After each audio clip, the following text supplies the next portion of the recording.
Boa noite, meus irmãos, minhas irmãs. É com imensa satisfação que estamos nos reunindo aqui mais uma vez, nestas páginas virtuais, para mais um momento de estudo, mais um momento de reflexões acerca do Evangelho do Cristo, à luz da doutrina espírita. Hoje nos encontramos aqui na Casa de Paulo, Centro Espírita Apóstolo Paulo, que fica localizado aqui em Trindade, estado de Goiás, região metropolitana de Goiânia, capital do estado de Goiás, para mais uma palestra pública online. E hoje nesta palestra pública online, realizaremos mais um estudo do livro Boa Nova, que é exatamente o capítulo de número 6, que tem como título, conforme a anotação aqui de Humberto de Campos, no capítulo número 6, Fidelidade a Deus.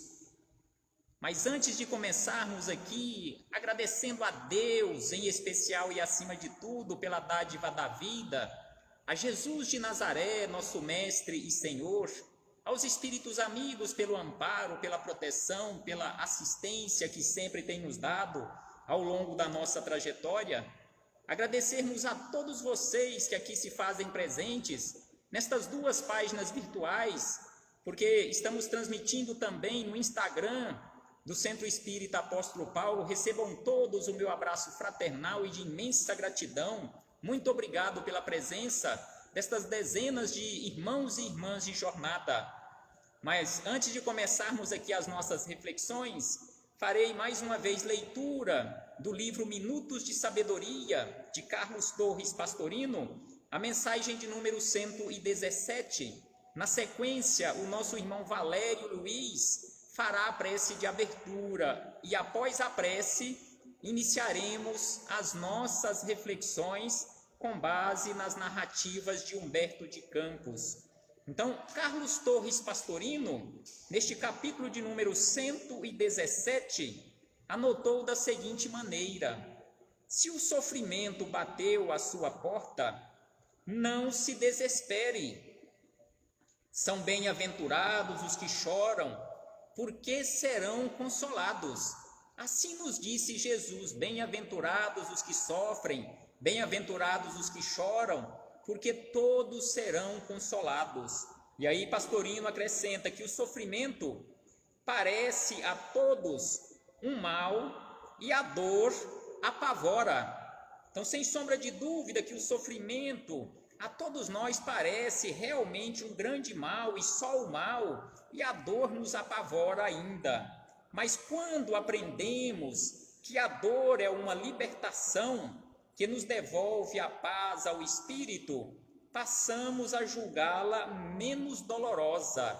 Um dia, sem sombra de dúvida, que todos nós chegaremos a esta condição de realmente enxergar e encarar a dor como sendo esta porta para a nossa libertação. E aí Pastorino encerra dizendo: para que sua dor doa menos, aprenda a conformar-se com ela, porque ela representa a sua libertação. Que possamos realmente refletir acerca destas palavras de Pastorino, palavras de Jesus, e realmente encararmos a dor quando bater à nossa porta como sendo oportunidade para o nosso aprendizado, a nossa libertação.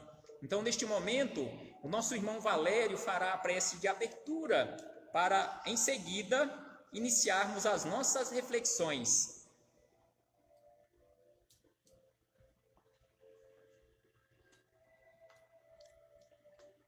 Muito boa noite, meus irmãos. É com muita alegria que nós agradecemos a oportunidade de vocês estarem conosco, de nós adentrarmos aos seus lares, Nós estarmos juntos nessa noite. Alguns avisos antes da prece. Nesse momento, nós estamos com os médiuns realizando o trabalho de psicografia e nós pedimos àqueles que pediram a mensagem que fiquem até o final, que mantenham a boa vibração, Nós sabemos que essa vibração, criar esse clima não depende do espaço físico. A nossa vibração, os nossos bons pensamentos aos nossos entes queridos nos ligam a eles aonde nós estivermos, né? Para a espiritualidade, a gente sabe que não há barreiras, não há muros, não há paredes. Basta que cada um sintonize no bem, tenha bons pensamentos e emita bons fluidos. Então é nesse desejo que nós pedimos a vocês que fiquem conosco até o final e vocês serão informados das mensagens que vieram, né? Para que possam recebê-la. As entregas estão sendo feitas aqui no centro, nos dias de terça-feira, às 19 horas. Por volta de 19 horas, dá o prazo da gente entregar as mensagens. Bom, nós estamos aí com a campanha, agora que está chegando o frio, nós iniciamos uma campanha para a confecção de enxovais para os pequenos nascidos, os recém-nascidos. Eu não sei se vocês sabem, mas a Casa de Paulo tem as costureiras que fazem esse trabalho. E com o advento da pandemia, nós continuamos fornecendo kit de recém-nascido, só que nós agora estamos com um recurso um pouco reduzido para comprar flanela, para comprar linhas para fazer os sapatinhos, né? Então, se você puder colaborar, nós vamos colocar o nosso Pix aí daqui a pouco. Se você puder colaborar com um enxoval ou com qualquer quantia, será muito bem-vinda. Nós temos várias gestantes cadastradas e essas recebem aí esse kit. É muito bem-vindo para elas, né? São crianças carentes que merecem aí o nosso conforto. Bom, esses seriam os avisos. Se você precisa da pomada Vovô Pedro, está à sua disposição dia de terça-feira e quarta-feira às 19 horas. Então a farmácia está atendendo. Nós estamos com um número reduzido de pessoas, estamos atendendo ali, evitando aglomerações, né? Estamos respeitando os espaços, então você pode vir que será bem atendido.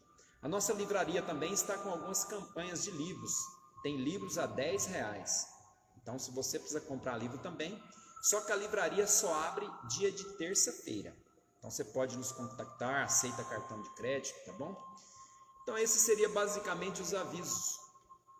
E agora nós vamos buscar um pouquinho a nossa prece inicial e o nosso desejo é que você asserene o seu coração, que você mantenha agora uma concentração na sua respiração, buscando a imagem doce do Mestre Jesus, através desse movimento, agradecendo por você respirar, calmamente respirando, inspirando, sentindo que Jesus está batendo a nossa porta. Aquela imagem doce e serena do Mestre, aquela alegria contagiante que Jesus tinha, chegando em nosso lar. Então todos aqueles que se encontram aflitos nesse momento, pela perda do ente querido, pela perda de uma pessoa amada, que ela possa reconfortar na promessa de Jesus, que é: meu reino não é desse mundo. Jesus, que sofreu, mas que sofreu resignado, que sofreu curando. Jesus que curava a todos, que não discriminava, que é o nosso mestre e modelo.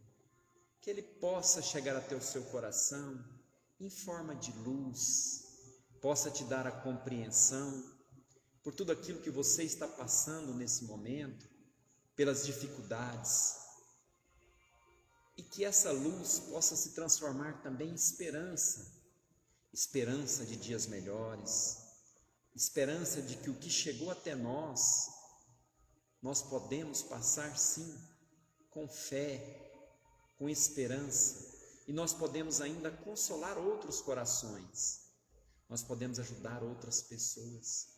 É assim o desejo do Cristo para nós.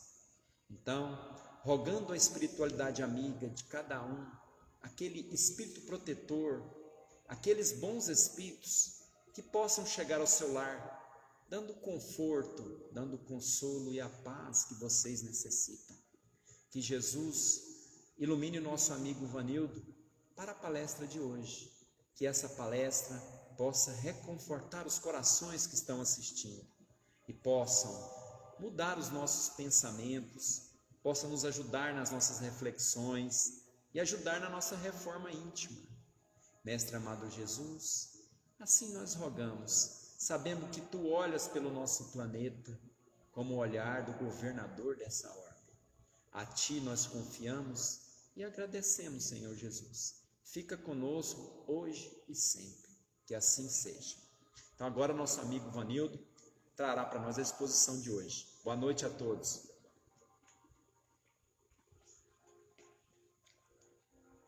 Boa noite mais uma vez, meus irmãos e irmãs. Então, após a prece que o nosso irmão Valério acabou de realizar, iniciaremos aqui neste momento as nossas reflexões conforme as anotações de Humberto de Campos, aqui no livro Boa Nova, o capítulo de número 6, que tem como título Fidelidade a Deus.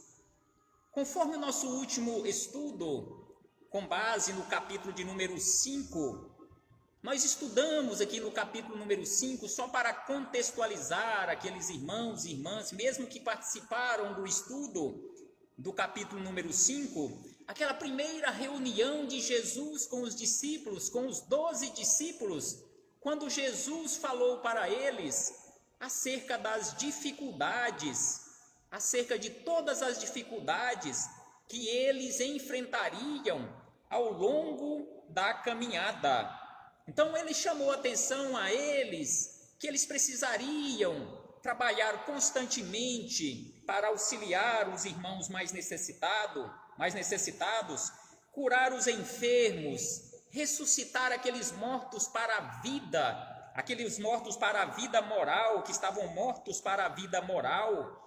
Era preciso que eles, sem sombra de dúvida, não se apegassem às coisas materiais, que eles tivessem muito cuidado com os nossos irmãos, porque os nossos irmãos mesmos os entregariam. E aí ele diz ainda a eles que sereis conduzidos como réus à presença de governadores, de reis, de tiranos e de descrentes. Então ele fala acerca de todas essas dificuldades, fala que eles seriam até mesmo torturados, que eles seriam sacrificados. Mas conforme o relato que nós encontramos nos evangelhos e aqui na narrativa de Humberto de Campos, nenhum dos 12, desistiu da tarefa. Eles ficaram ainda mais eufóricos. Será que nós, cada um de nós que nos encontramos aqui hoje, se fôssemos convidados por Jesus para realizarmos uma tarefa desta, e de antemão Jesus nos falasse de todas as dificuldades que nós passaríamos, inclusive ele fala que ele mesmo seria ridicularizado, seria sacrificado, ele seria perseguido e muito, e ainda seria sacrificado, quiçá os seus discípulos. Se ele, na condição de mestre, iria sofrer todos os tipos de escárnios, imagine os seus discípulos. Será que, se fôssemos nós, será que ainda teríamos condições de começarmos o trabalho com Jesus? Será que nós não iríamos saindo pela tangente e deixando o trabalho para uma outra oportunidade? Então é preciso que reflitamos acerca disto, porque hoje as menores dificuldades que nós enfrentamos, às vezes uma crítica numa rede social, em relação a algum comentário que tenhamos feito acerca do Evangelho, e se recebemos alguma crítica, nós não achamos bom, ficamos chateados.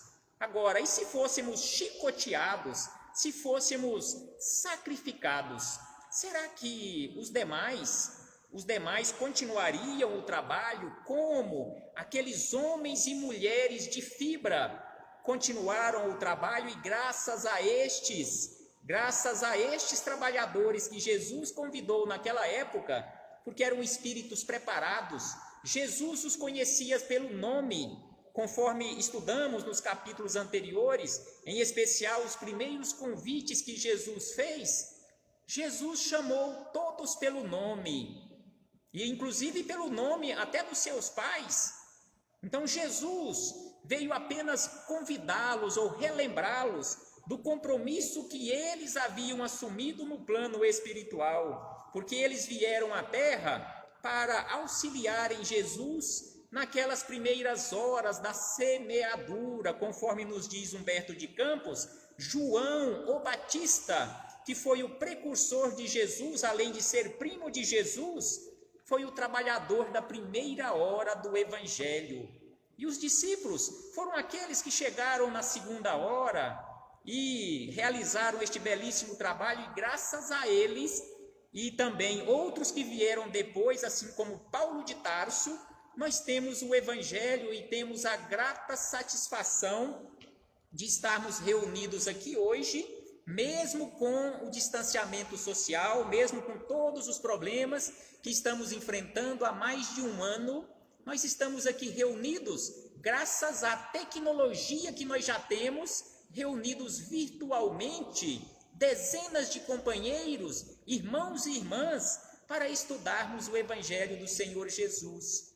Então, neste capítulo de número 6, fidelidade a Deus, Humberto de Campos começa nos dizendo o seguinte, que depois das primeiras pregações e instruções de Jesus, conforme falamos, que ele passou as primeiras instruções aos 12 discípulos, conforme a anotação de Humberto de Campos no capítulo número 5, então depois das primeiras instruções de Jesus a respeito dos trabalhos que os discípulos realizariam em relação à edificação do reino de Deus, que o reino de Deus exigia, esboçou-se na fraterna comunidade um leve movimento de incompreensão. Então, os discípulos, conforme falamos anteriormente, depois de todo aquele relato de Jesus, eles ficaram animados, ficaram eufóricos, mas também ficaram preocupados. E aí eles questionaram o seguinte: o quê? Pois a boa nova reclamaria tamanhos sacrifícios? Por que a boa nova reclamaria tantos sacrifícios? Então o Senhor, que sondava o íntimo de seus companheiros diletos, os reuniu mais uma vez em uma noite, quando a turba os deixara a sós, e já algumas horas haviam passado sobre o pôr do sol, para conversar mais uma vez com eles. Interrogando-os vivamente, provocou a manifestação dos seus pensamentos e dúvidas mais íntimas.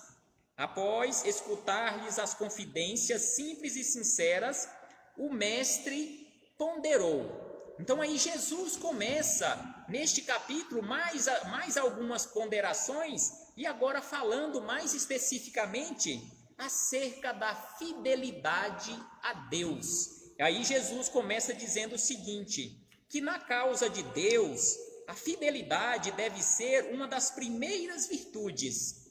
A fidelidade a Deus deve ser uma das primeiras virtudes. Onde o filho, aqui Jesus questiona os discípulos, onde o filho e o pai, que não desejam esclarecer como ideal de união a confiança integral e recíproca, então o filho e o pai precisam desenvolver, e nós, na condição de filhos, precisamos desenvolver esta união, esta confiança integral em Deus, nosso Pai. E aí Jesus, na sequência, diz o seguinte: nós não podemos duvidar da fidelidade do nosso Pai para conosco. Sua dedicação nos cerca os espíritos desde o primeiro dia. Então aqui Jesus lembra aos discípulos e lembra a todos nós que a dedicação de Deus para conosco, ela é desde os primeiros dias. Desde quando nós saímos das mãos do Criador, simbolicamente falando, Deus se dedica integralmente cuidando de cada um de nós. Não esquece nenhuma das suas criaturas. E aí Jesus acrescenta: ainda não o conhecíamos e já ele nos amava. E acaso poderemos desdenhar a possibilidade da retribuição? Então, se Deus, antes de nós o conhecermos, Ele já cuidava integralmente de nós, e a nossa retribuição? Hoje nós temos possibilidade de retribuir, pelo menos em parte, todo este cuidado de Deus para conosco. E aí na sequência Jesus diz: não seria repudiarmos o título de filhos amorosos, o fato de nos deixarmos absorver no afastamento, favorecendo a negação? Sem sombra de dúvida que assim seria. E aí diz na sequência Humberto de Campos: como os discípulos o escutassem atentos, bebendo-lhe os ensinos, o Mestre Jesus ainda acrescentou: tudo na vida tem o preço que lhe corresponde. Tudo na vida tem o seu preço, conforme um título de um livro de Zíbia Gasparetto, tudo tem o seu preço. Então Jesus é que lembra que tudo na vida tem o preço que lhe corresponde. Se vacilais, receosos ante as bênçãos do sacrifício e as alegrias do trabalho, meditai nos tributos que a fidelidade ao mundo exige. O prazer não costuma cobrar do homem um imposto alto e doloroso? Sem sombra de dúvida que o prazer aqui na vida cobra o seu preço, cobra o imposto alto e doloroso. Quanto pagarão em flagelações íntimas o vaidoso e o avarento? Então aqui Jesus faz outro questionamento aos seus discípulos e a todos nós: quanto pagaremos em flagelações íntimas quando nós nos comportamos de forma vaidosa e também avarenta? E ainda ele faz um outro questionamento: qual o preço que o mundo reclama ao gozador e ao mentiroso? Então, quando nós agimos como gozadores da vida, quando nós agimos como mentirosos aqui na vida, sem sombra de dúvida que o mundo reclama, que o mundo cobra um preço muito alto. E aí Jesus na sequência diz ainda o seguinte, nas anotações de Humberto de Campos, que ao clarão alvacento da lua, como o pai bondoso rodeado de seus filhinhos, Jesus reconheceu que os discípulos, diante das suas cariciosas perguntas, haviam transformado a atitude mental como que iluminados por súbito clarão. Então Jesus percebeu a mudança de mentalidade dos seus discípulos, e aqui Humberto de Campos fala que Jesus estava ali no meio deles, como sendo um pai ali rodeado de seus filhinhos, cheios de dúvidas, e ele estava ali para esclarecê-los e esclarecer a todos nós. E aí na sequência, Humberto de Campos anotou o seguinte, que timidamente Tiago, filho de Alfeu, aqui é o Tiago, filho de Alfeu, e não o Tiago, filho de Zebedeu, irmão de João, o evangelista. Então Tiago, filho de Alfeu, contou a história de um amigo que arruinara a saúde por excessos nos prazeres condenáveis da vida. Tadeu falou de um conhecido que depois de ganhar grande fortuna, se havia tornado avarento e mesquinho a ponto de privar-se do necessário para multiplicar o número de suas moedas, acabando assassinado pelos ladrões.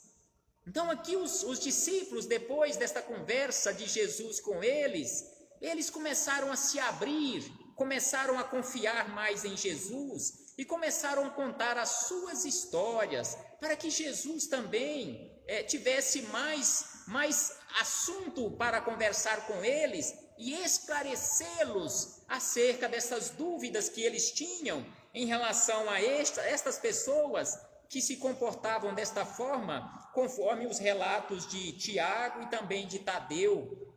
Então aqui na sequência vem o relato de Pedro, que Pedro recordou o caso de um pescador de sua intimidade que sucumbira tragicamente por efeito de uma desmedida ambição.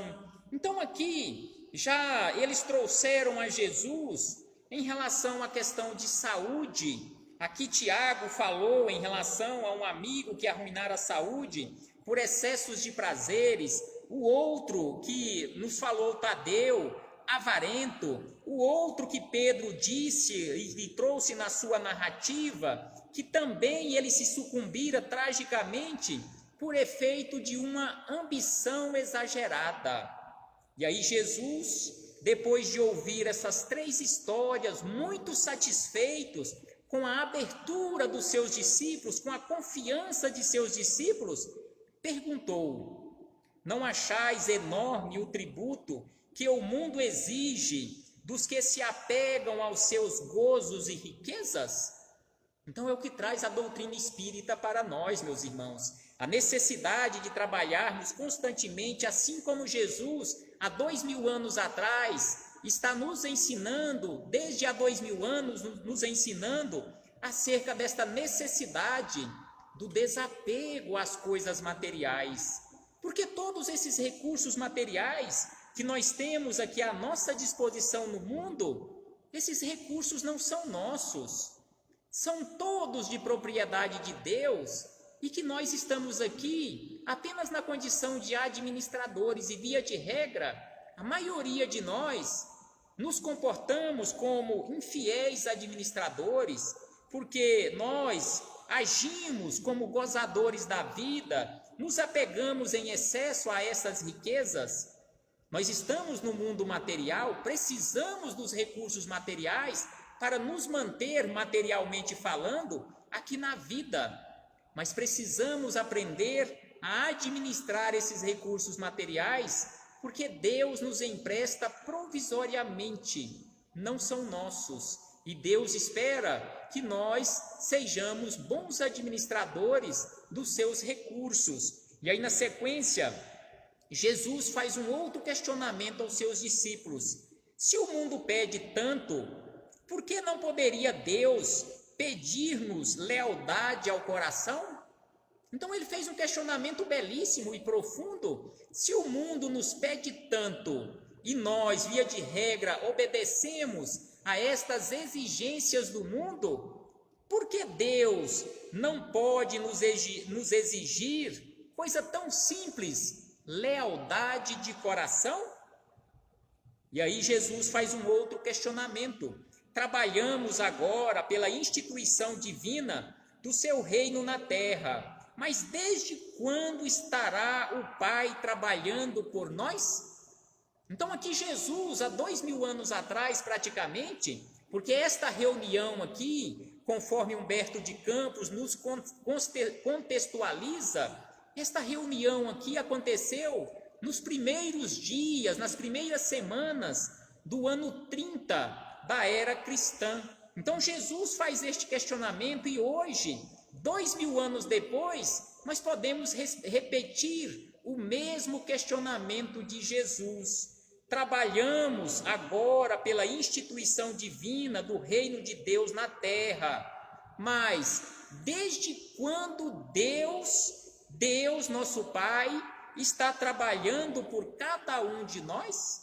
Porque sem sombra de dúvida, nós que nos encontramos hoje aqui no corpo físico e também fora dele, mas aqui no orbe terrestre, sem sombra de dúvida que nós já somos espíritos com milhões de anos de existência.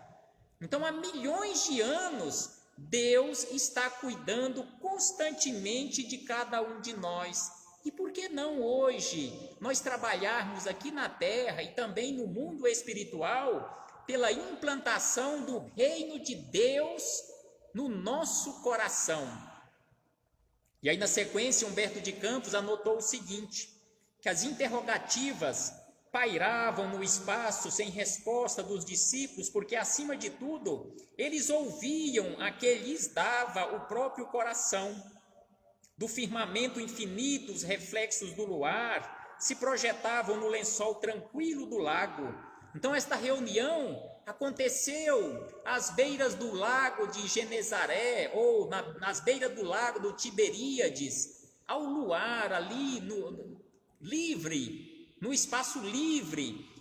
Então Jesus, conversando com seus discípulos ali no luar, à beira do lago, à beira das águas, que é onde eles mais ficavam, Jesus fez estas ponderações. E aí diz Humberto de Campos, que dando a impressão de encantador caminho para o horizonte aberto sobre as águas, por entre deslumbramentos de luz. Enquanto os companheiros meditavam no que dissera Jesus, Tiago se lhe dirigiu nestes termos.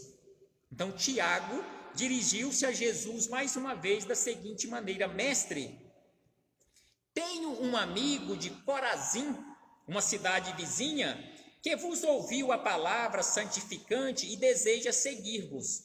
Porém, asseverou-me que o reino pregado pela vossa bondade está cheio de numerosos obstáculos, acrescentando que Deus deve mostrar-se a nós outros somente na vitória e na ventura.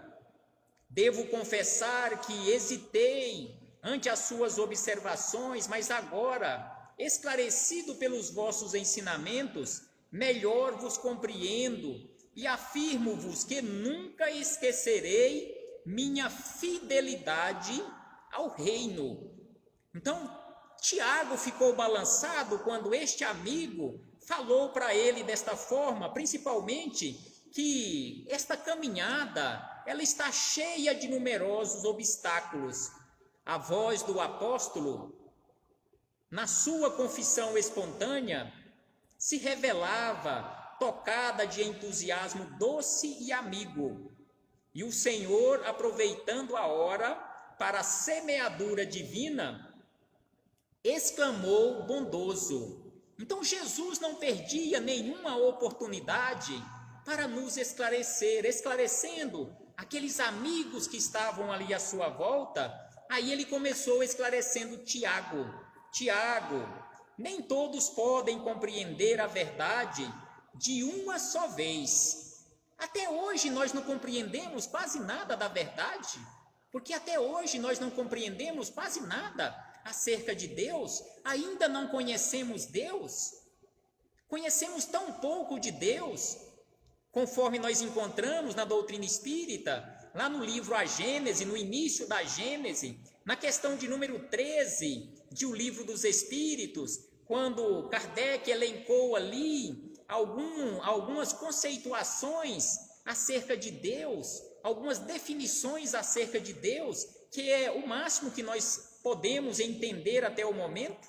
Então aqui ele fez esta ponderação, que nem todos, ou quase ninguém ainda, está em condições de compreender a verdade de uma só vez. Devemos considerar que o mundo está cheio de crentes que não entendem a proteção do céu, senão nos dias de tranquilidade e de triunfo.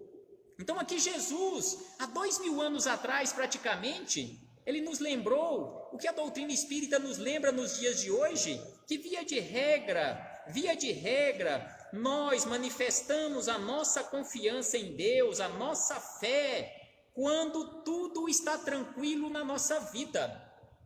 Quando as coisas começam a dar errado, quando começam a aparecer as dificuldades, as dores e os sofrimentos, a nossa fé, ela se torna aquela fé vacilante. Então é por isso que Jesus diz desta forma, que aqui o mundo está cheio de crentes que não entendem a proteção do céu, senão nos dias de tranquilidade.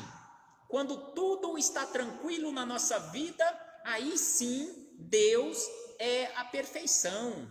Deus está de bem conosco. E aí ele acrescenta: nós, porém, que conhecemos a vontade suprema, temos que lhe seguir o roteiro. Prestemos atenção nesta próxima frase de Jesus: não devemos pensar que Deus concede. Deus não concede. Então Jesus diz: não devemos pensar no Deus que concede, mas no Pai que educa. Então Deus não concede, Deus é um Pai que educa. Mesmo através das dores, do sofrimento, Deus nos educa, nos amando infinitamente. Então é por isso que Jesus nos diz aqui, esclarecendo Tiago e todos os discípulos e a todos nós, que não devemos pensar no Deus que concede, mas no Pai que educa. Ao mesmo tempo, não no Deus que recompensa, e sim no Pai que aperfeiçoa. Porque Deus não recompensa, Deus nos oferta todas as oportunidades para o nosso aperfeiçoamento. Daí se segue que a nossa batalha pela redenção tem de ser perseverante e sem trégua. Então a nossa batalha pela nossa melhoria tem que ser perseverante e sem trégua. Não é uma batalha hoje, uma outra daqui um mês, uma outra no ano que vem, mas uma batalha, conforme ele diz aqui, pela nossa redenção, de forma perseverante e sem nenhuma trégua. Neste ínterim, todos os companheiros de apostolado, manifestando o interesse que os esclarecimentos da noite lhes causavam, se puseram a perguntar com respeito e carinho: Mestre, exclamou um deles, não seria melhor fugirmos do mundo para viver na incessante contemplação do reino? Então um deles aqui perguntou a Jesus: será que não seria melhor nós fugirmos do mundo, irmos para uma montanha, para uma gruta e ficarmos só em contemplação do reino?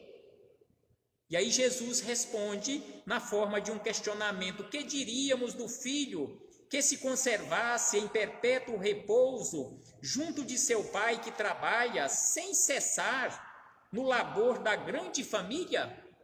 Porque Deus trabalha, conforme Jesus falou aqui, e nós encontramos nos evangelhos, Deus trabalha incessantemente. Então, se nós fugirmos aqui da vida e formos para um local de calmaria e ficarmos de braços cruzados, o que diríamos deste filho que deixa o pai trabalhando incessantemente enquanto ele está à toa? E aí na sequência ainda diz: mas de que modo se há de viver como homem e como apóstolo do reino de Deus na face deste mundo? Questionou um outro discípulo. Aqui foi o discípulo Tadeu. E aí Jesus esclarece: ninguém pode servir simultaneamente a dois senhores. Conforme nós encontramos nos evangelhos, ninguém pode servir a Deus e a Mamon, ou seja, servir o mundo e ao mesmo tempo servir a Deus, apegar-se às coisas materiais e ao mesmo tempo servir a Deus. For absurdo viver, continua Jesus, for absurdo viver ao mesmo tempo para os prazeres condenáveis da terra e para as virtudes sublimes do céu.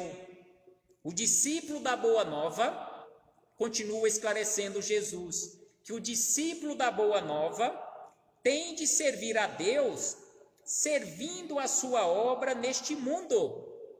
Então nós estamos aqui neste mundo para servirmos a Deus, servindo na sua obra e servindo a sua obra, que é a obra do bem, seguindo a lei de justiça, de amor e de caridade, praticando, conforme nós encontramos em o Evangelho segundo o Espiritismo, aquela definição do verdadeiro homem de bem, lá no capítulo 17, no item de número 3, que nos fala, lá tem um relato de mais de 40 qualificações do verdadeiro homem de bem, e começa nos dizendo que o verdadeiro homem de bem é aquele que pratica a lei de justiça, de amor e de caridade na sua maior pureza. E aí na sequência Jesus ainda nos diz: se ele sabe que se acha a laborar com muito esforço num grande campo, propriedade de seu pai, que o observa com carinho e atenta com amor nos seus trabalhos,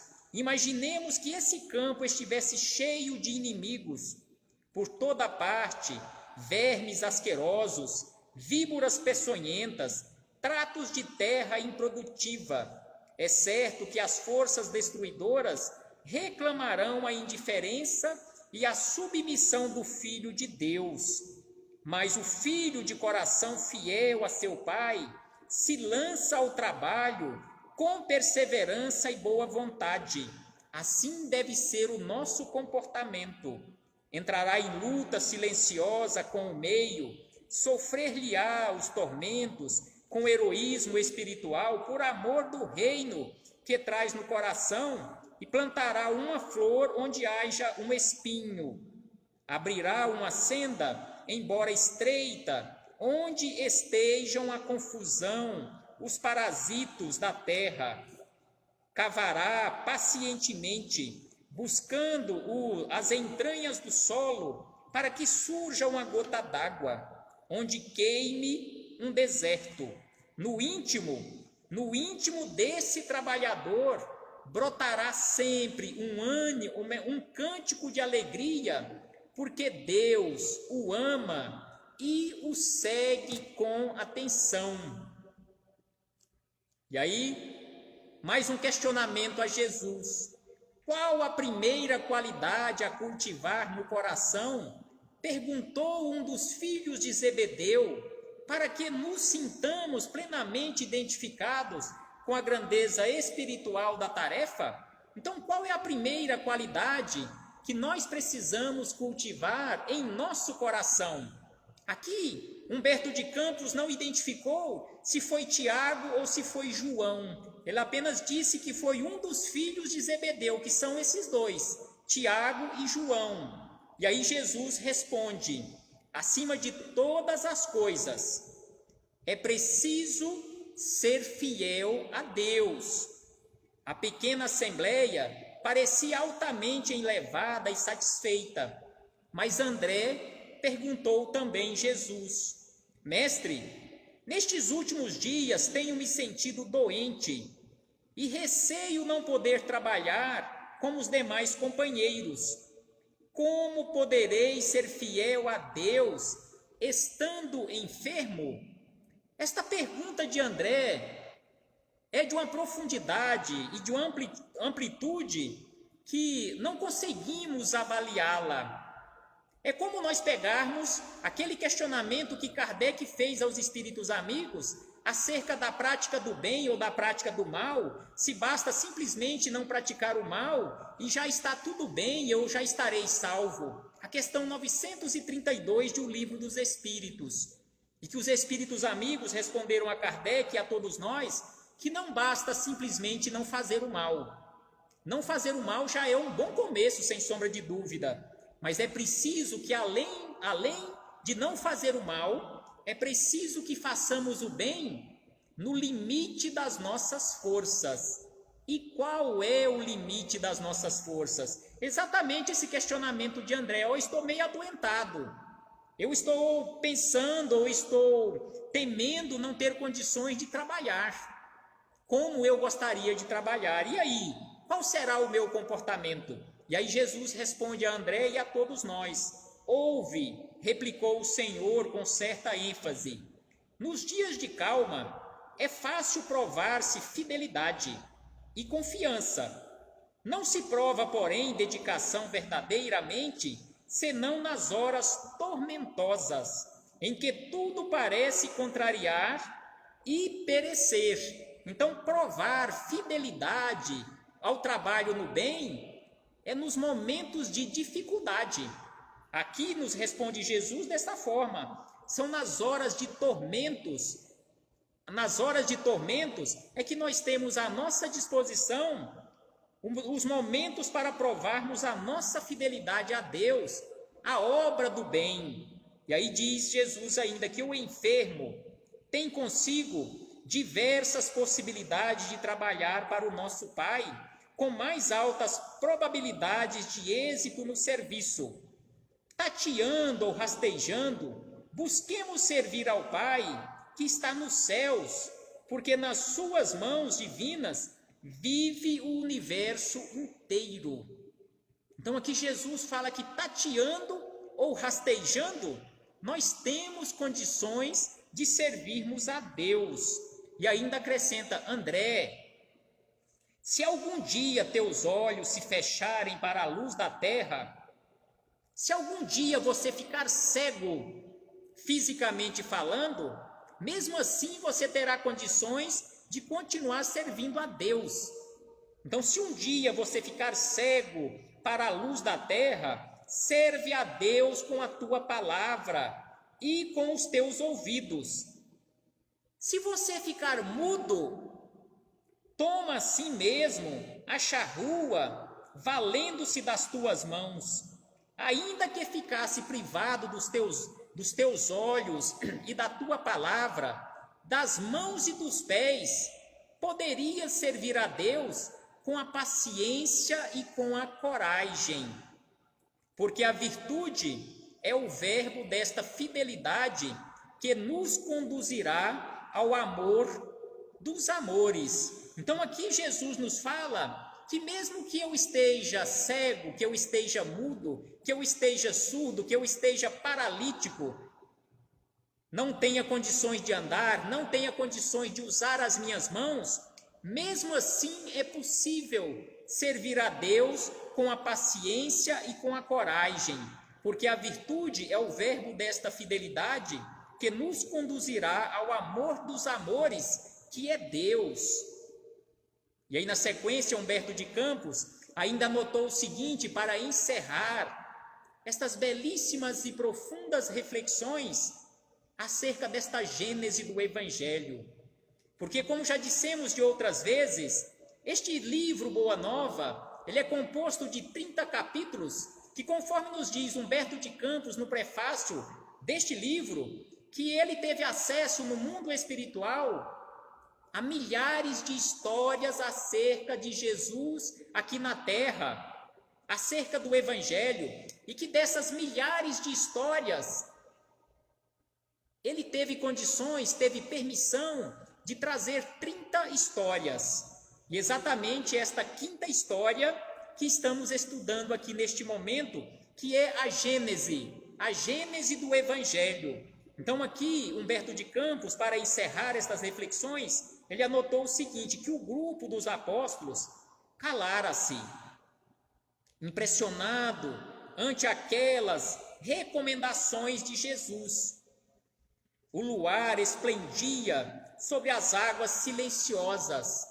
Imaginemos nós, pessoalmente, à beira de um lago, à luz do luar, de frente a Jesus, ouvindo Jesus ensinar-nos pessoalmente.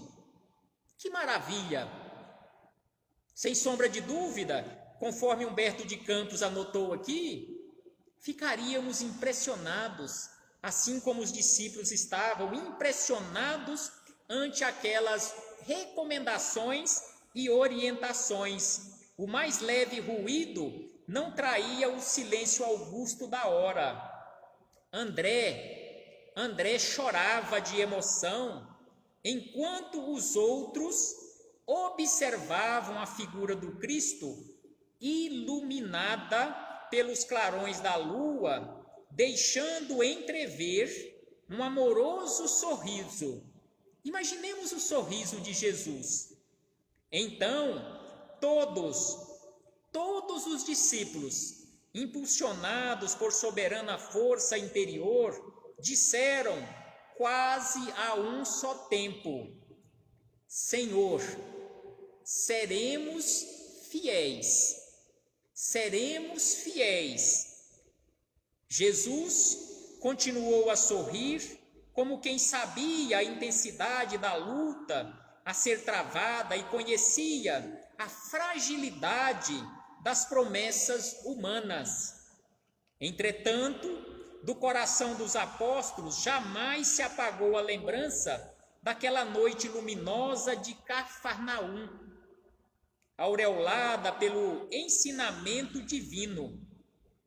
Humilhados e perseguidos, crucificados na dor e esfolados vivos, souberam ser fiéis. Através de todas as vicissitudes da natureza e transformando suas angústias e seus trabalhos num cântico de glorificação sob a eterna inspiração do Mestre, renovaram a face do mundo. Então, graças a esta fidelidade desses companheiros e de outros que chegaram depois, nós temos a oportunidade de ver a face do mundo transformada à luz do Evangelho. Sem sombra de dúvida que ainda há muito por fazer, conforme os Espíritos amigos nos falam, conforme o próprio Cristo, lá no capítulo de número 6 do Evangelho segundo o Espiritismo, nos fala também que o trabalho está apenas começado, que é preciso seguirmos adiante, realizando aquilo que nos compete, para que outros irmãos no futuro possam também dar continuidade a este trabalho de implantação do reino aqui na terra, começando pela implantação em nossos corações. Que possamos refletir acerca disso, meus irmãos e irmãs, e colocarmos mãos à obra, conforme nos fala Emmanuel, no capítulo de número 1, no primeiro capítulo do livro Pão Nosso, mãos à obra. É preciso que coloquemos mãos à obra, realizando o nosso trabalho de transformação, porque a transformação do mundo, a transformação que nós almejamos para o mundo que nos cerca, o mundo exterior, essa transformação começa com a nossa transformação. A paz que nós almejamos ou que falamos almejar para o mundo, ela começa com a paz que construirmos e que precisamos construir em nosso mundo íntimo. E sem sombra de dúvida, conforme Jesus nos fala, nós só conseguiremos com luta incessante, sem trégua, minuto a minuto, segundo a segundo. Então é preciso que sigamos adiante, perseverante, porque conforme Jesus também nos disse, aquele que perseverar até o fim será salvo. Aquele que perseverar até o fim receberá a coroa da vitória. Muito obrigado a todos vocês, meus irmãos e irmãs, por mais esta oportunidade que vocês nos concederam de aqui nos encontrarmos reunidos nestas páginas virtuais para juntos estudarmos mais uma vez o Evangelho do Cristo. Muito obrigado pela caridade que vocês praticaram neste momento em nos ouvir, porque assim, mais uma vez, eu também tive a belíssima oportunidade de refletir acerca desses ensinamentos e irmos internalizando pouco a pouco estes ensinamentos.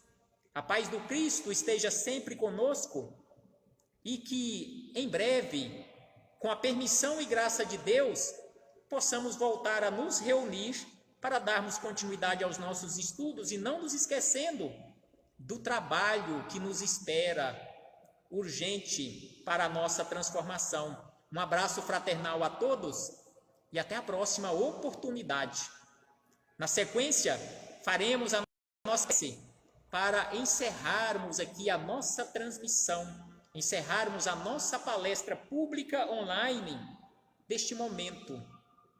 Fechemos os nossos olhos, meus irmãos e irmãs, olhos carnais, para ampliarmos a nossa visão espiritual, enxergando à nossa frente Jesus de Nazaré, de braços abertos, às margens de um belíssimo lago, o lago do Tiberíades em Cafarnaum, a nos convidar, vinde a mim.